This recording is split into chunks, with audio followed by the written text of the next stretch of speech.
지역의 이슈를 살펴보는 헬로 이슈토크 시간입니다. 지난해 초중 고등학생 1인당 평균 사교육비가 역대 최고치를 기록했다고 합니다.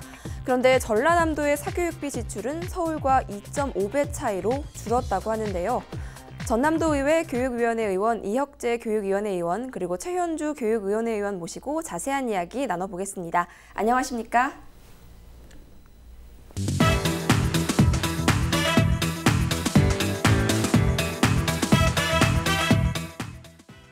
네, 최근 교육부와 통계청의 발표에 따르면 우리나라 사교육비가 10년 만에 최대치를 기록했다고 합니다. 우리나라의 사교육 현황과 전남의 사교육 현황에 대해서 설명해 주시죠. 네, 교육부가 통계청하고 공동으로 2019년 초중고 사교육비를 조사를 했고요. 그 결과를 3월 10일 날 발표를 했습니다. 그래서 우리가 이제 사교육비라고 하면 통상 학원비만 생각하실 수 있을 것 같은데요. 학습지나 인터넷이나 통신 강좌비, 그리고 진로 진학을 위한 상담비, 그리고 EBS 교재비, 어학연수비 등이 여기에 조사 대상에 포함이 됐었고요. 우리나라 사교육 시장 총 규모는 한 21조 원 정도, 굉장히 큰 규모이고요. 학생의 74.8%가 사교육에 참여를 하고 있습니다. 그리고 1인당 참여 학생 월 평균으로 내보면은 42만 9천 원 정도의 사교육비가 소요되는 것으로 조사가 됐고요. 일반고나 특성화고보다는 자사고나 특목고를 가는 학생들의 사교육비가 높게 나타났습니다. 그리고 고소득층일 경우 또한 사교육비가 높게 나타났고요. 자녀가 1인인 경우가 또한 사교육비가 높게 나타났습니다. 그리고 전남 같은 경우는 1인당 월 평균 사교육비가 18만 1천 원이고요. 사교육 참여율도 60.9% 해서 전국에서 지금 최저치인데요. 전남교육청의 통계에 의하면 7년 연속 지금 가장 낮은 수준을 지금 기록하고 있는 것으로 나타나고 있습니다. 네, 우리나라 사교육 현황에 대해서 설명을 해주셨는데요. 현재 우리나라는 인구 감소 문제가 심화되고 있습니다. 그런데 사교육은 증가하고 있는데요. 사교육이 이렇게 증가하는 원인은 무엇일까요? 예, 저는 무엇보다도 이 사교육의 증가 원인을 우리나라에 만연되어 있는 학벌주의가 아닌가 싶습니다. 소위 말하는 명문대학을 나와야 좀 대접받고 명문대학을 나와야 좋은 직장에 취직할 수 있는 이런 인식이 사회 전반에 좀 깔려 있지 않습니까? 그러니까 이제 자녀 수는 줄어들었지만 사교육이 늘어난 이유는 이제 한 자녀밖에 없기 때문에 내 자녀만큼은 나와 같은 이런 고생을 시키지 않기 위해서 모든 걸 쏟아서 사교육을 시키는 거 아닙니까?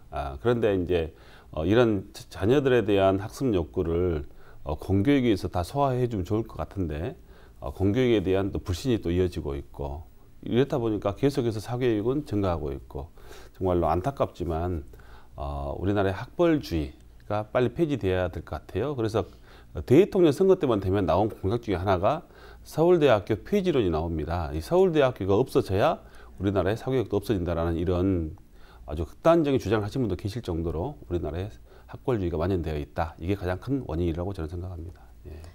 네, 그런데 우리 전남의 경우에는 지난해 월 평균 사교육비가 2018년에 비해서 약간 감소했습니다. 특히 서울과 비교했을 때 2.8배나 차이가 난다고 하는데요. 이렇게 격차가 벌어진 이유는 무엇일까요? 이건 이제 저희 이 전남 교육의 공교육이 타 시도보다 훨씬 뛰어나기 때문에 사교육이 줄어들었다 이렇게 저는 보지는 않습니다. 구조적으로 사교육의 대표적인 기관은 학원이지 않습니까? 그런데 우리 전남의 약 70% 이상의 학교가 농어촌을 소지하고 있습니다. 일례로 우리 여기 이 근방에 신안군이 있어요. 신안군은 섬으로 이루어져 있는데 이 각 섬에는 학원이 하나도 없습니다. 농촌의 읍면 지역에는 학원이 거의 없지요. 왜냐하면 학생 수가 없기 때문에 학원이 생존할 수 없기 때문에. 그래서 사교육 분포들을 보면 서울, 대도시, 도시, 그다음에 읍면 지역 순으로 나와 있습니다.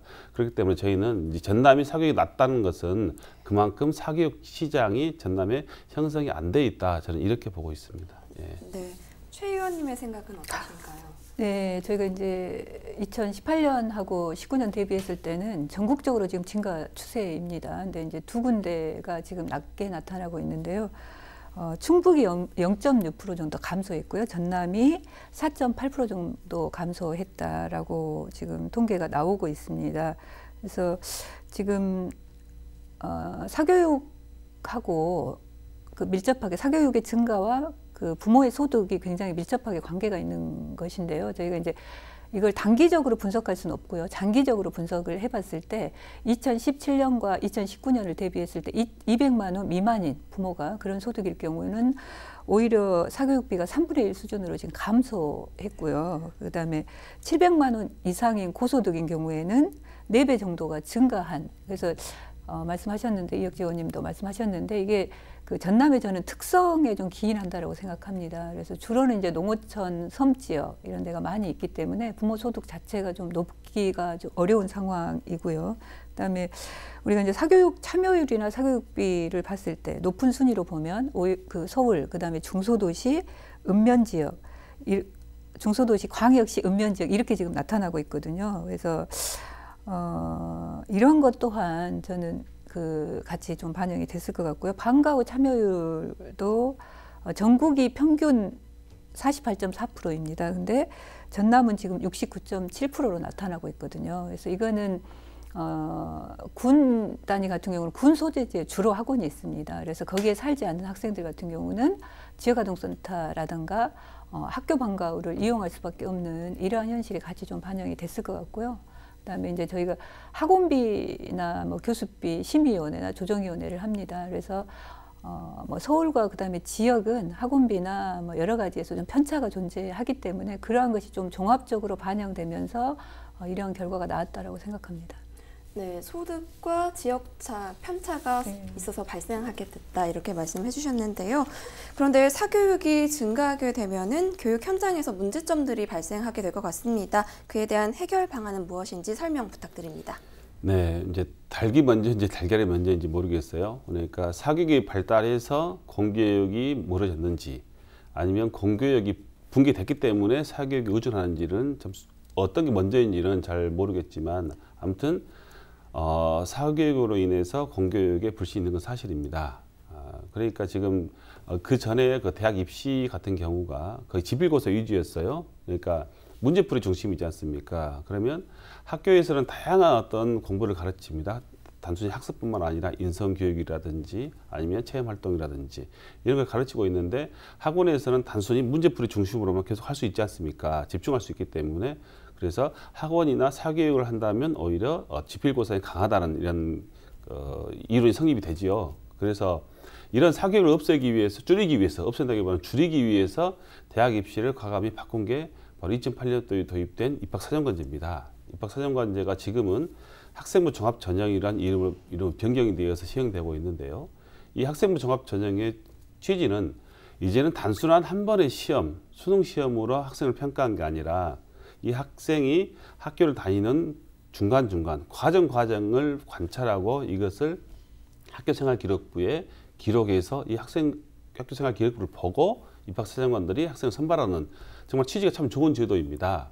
이렇게 하면 사교육이 좀 줄어들 거라는 그런 기대감이 있었어요. 그런데 또 어떤 문제점이 발생됐냐면 지난해 굉장히 어떤 학부모들 사이에서 강렬한 어떤 찬반 여론이 있었는데요. 이렇게 과정평가 중심으로 하다 보니까 선생님들의 개인 감정이 충분히 반영될 여지가 있다. 그러니까 공정치 못할 수가 있다. 예전에 단순히 국어, 영어, 수학, 지필고사를 봤을 때는 성적 나온 순으로 했기 때문에 참 공정하다. 그런데 이 선생님이 예뻐한 아이는 좋은 글을 쓸 수 있고 좀 뭐 그럴 일은 없겠지만 좀 덜 예뻐한 아이에게는 아예 기록을 해주지 않는다든지 나쁜 기록을 할 수 있다. 이렇기 때문에 이건 불신이다. 이거 못 믿겠다. 또 이런 여론이 또 극렬하게 나타났어요. 대두돼가지고 작년에 또 이제 그러면 다시 옛날 국영수 중심의 수능 중심의 비율을 높이자. 그래서 40%까지 높였습니다. 지금. 그런데 이제 전국의 모든 교육자들이 인정하는 게 과정 중심의 평가 그리고 단순히 지필고사 성적이 아니라 다양한 체험을 통한 인성을 평가하는 이런 평가가 옳다고 생각을 합니다. 그게 교육적으로 맞다고 생각을 해요. 그렇기 때문에 어떤 방향이 오르면 저는 그렇게 가야 된다고 봅니다. 그러니까 그 중간중간에 우려했던 불신들을 우리 이제 해소해야 됩니다. 특히나 최근에 그 학교생활기록부 중에서 중요하게 얘기해진 게 이제 과거에는 이제 담임 선생님이 혼자서 어떤 기록을 했었어요. 근데 이제는 국어 선생님, 영어 선생님, 각 과목 선생님들이 그 학생의 수업 내용을 평가합니다. 평가하고 학생부에 기록을 합니다. 그러니까 각 선생님들이 다 한 학생에 대해서 기록을 해놓은 게 학교생활기록부 상에 세부 능력 특기사항이라는 부분이 있어요. 이 부분의 편차가 학교 또는 교사마다 그 기술 능력이 편차가 심하다는 게 지금 일반적인 현상입니다. 그래서 우리 각 학교 선생님들이 생활기록부 내에 세부 능력 특기사항을 평가할 수 있는, 기술할 수 있는 그러한 어떤 지침이라든지 어떤 그런 연습을 많이 하셔가지고 모든 학생들에게 균형적인 그러한 기술을 해줄 수 있는 그런 게 먼저 뒷받침이 돼야 되겠다. 그러면 과정평가가 좀 신임을 얻고 또 사교육도 줄어들지 않을까 생각합니다.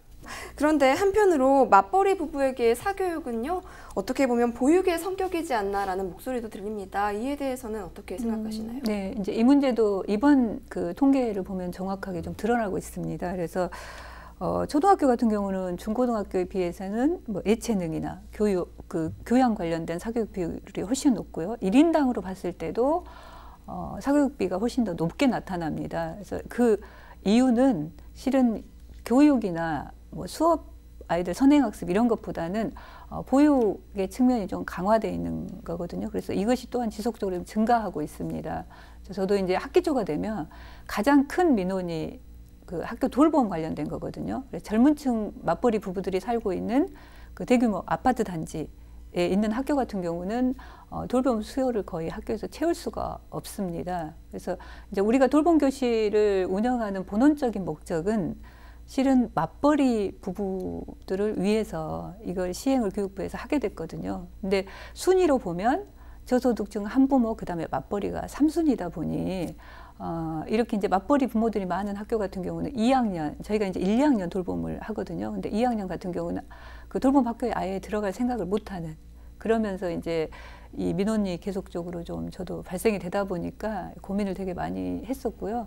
그래서 지금은 그 목포교육청 같은 경우가 저는 모범적으로 좀 잘하고 있다라고 생각하는데, 이러한 지역적 특성을 감안해서 내 집 앞 돌봄이라고 그래서 그 학교하고 아주 가까운 아파트에 유휴 공간이 있습니다. 그럼 이제 그곳에 그 돌봄 기능을 학교하고 똑같이 진행을 할 수 있게끔 하는 이런 사업을 또 올해 지금 시작을 했고요.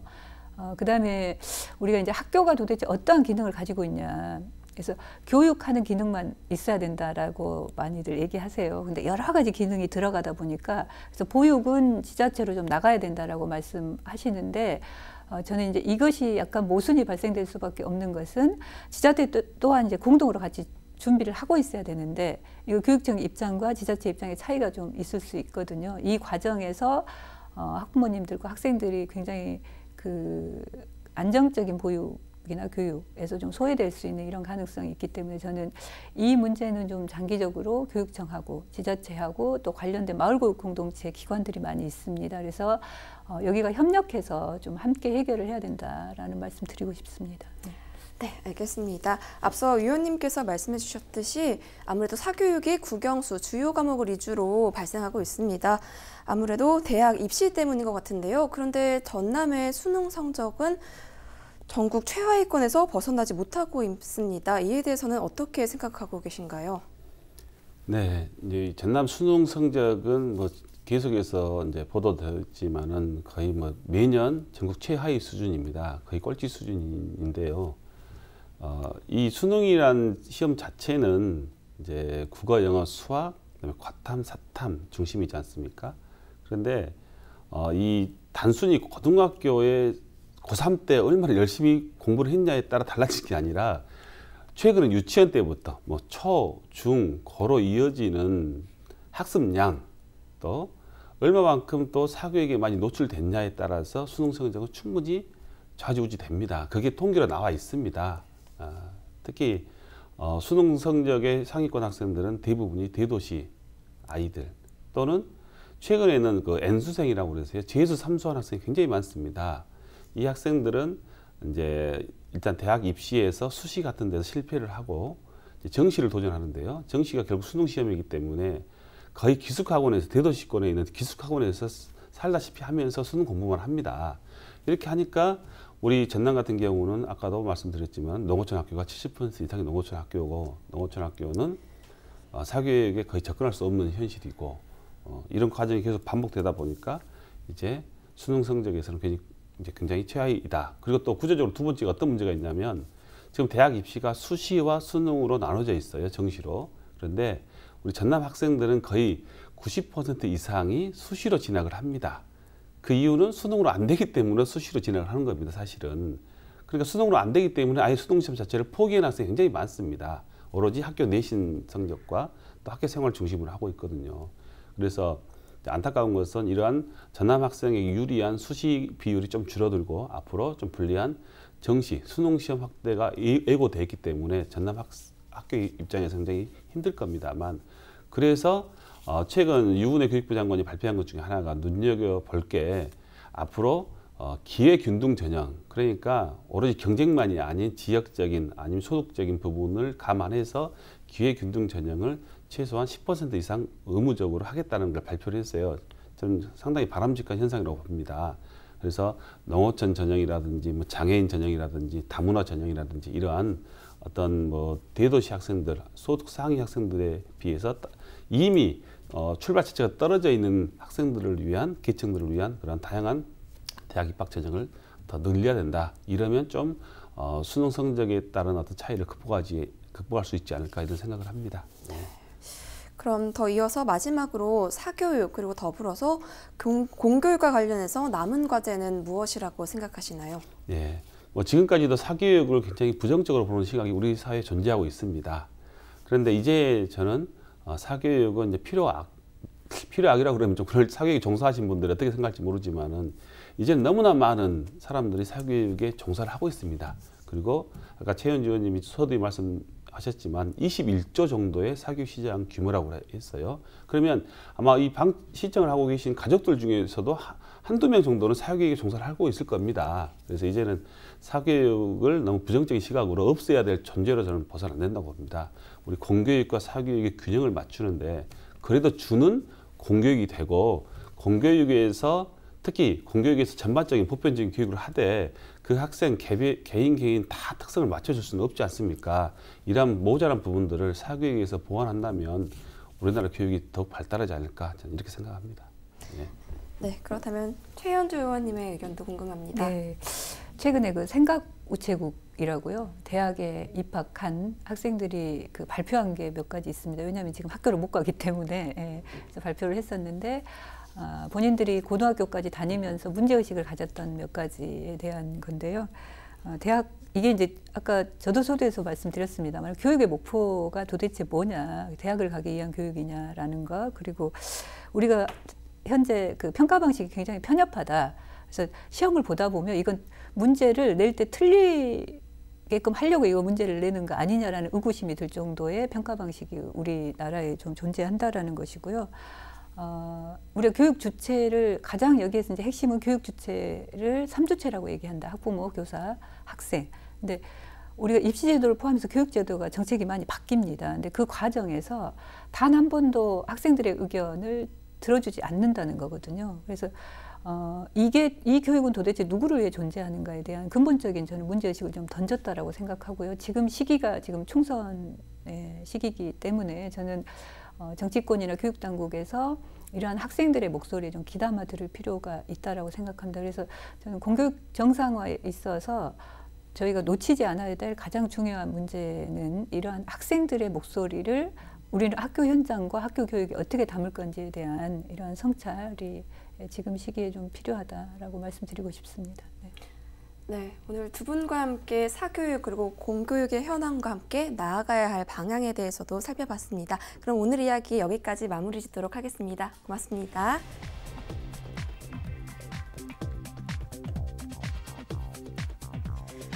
네, 전국적으로 사교육이 증가하고 있는데요. 이러한 상황에서 발생하는 문제점을 해결할 수 있는 보완 가능한 교육 정책이 마련되길 바라겠습니다. 지금까지 헬로 이슈토크였습니다.